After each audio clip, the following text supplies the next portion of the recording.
Welcome back, Beer Tubers. Ryan here, back in another episode of San Diego Beer Log. Thanks for joining me.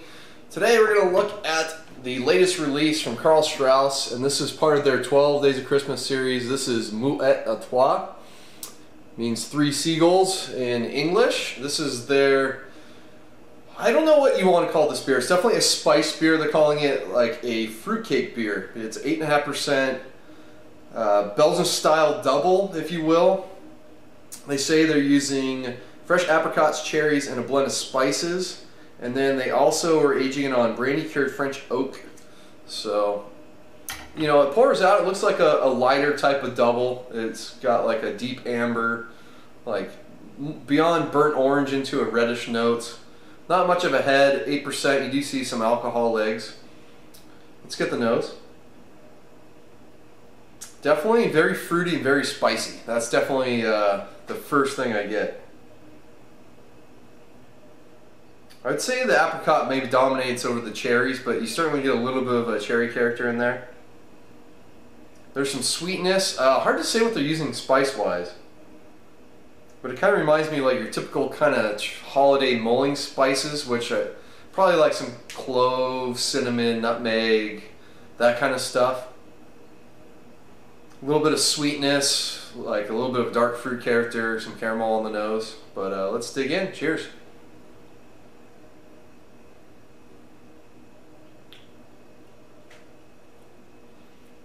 Well, that's nice. It's definitely, you get the fruit character, you get the spice character. The Belgian Dubbel character kind of takes a bit of a backseat to the beer. Well, that's fine. They're definitely trying to go with like a liquid fruitcake, and they, you know, based on the first sip, they did a pretty good job of balancing out the fruit and the spices. The beer has a lot of sweetness up front, but then it balances out very nicely on the end. The spices tend to come forward. The alcohol, which you can't really taste or smell, I think has helped balancing out the beer somewhat as well.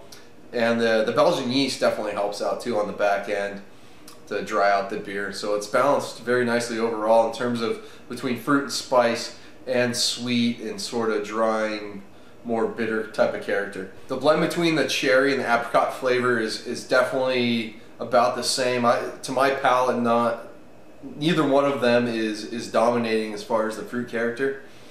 The spice is kind of what I got on the nose, sort of that mulling spice, cinnamon, nutmeg, clove, but it's not as spiced as some of the pumpkin beers out there.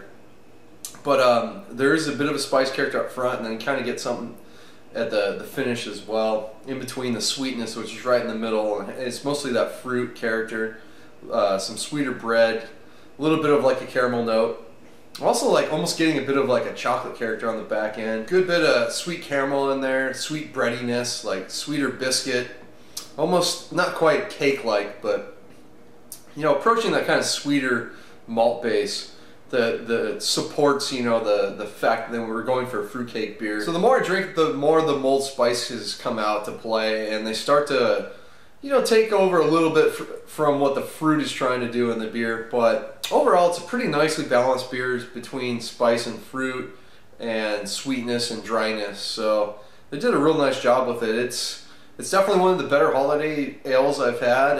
It's going to be really interesting to see how this ages, you know, because it's got a ways to go, being the third one in the series. So I think how much you like this beer is going to depend on how much you like that mulled spice character, because the fruitiness is real nice, blends well with the beer, and it's just, yeah, the spice character is gonna be what makes or breaks it for, I think, most people. But I'd recommend checking it out and giving it a shot. And if you like it fresh, you know, save one maybe till the end of the series. I don't know.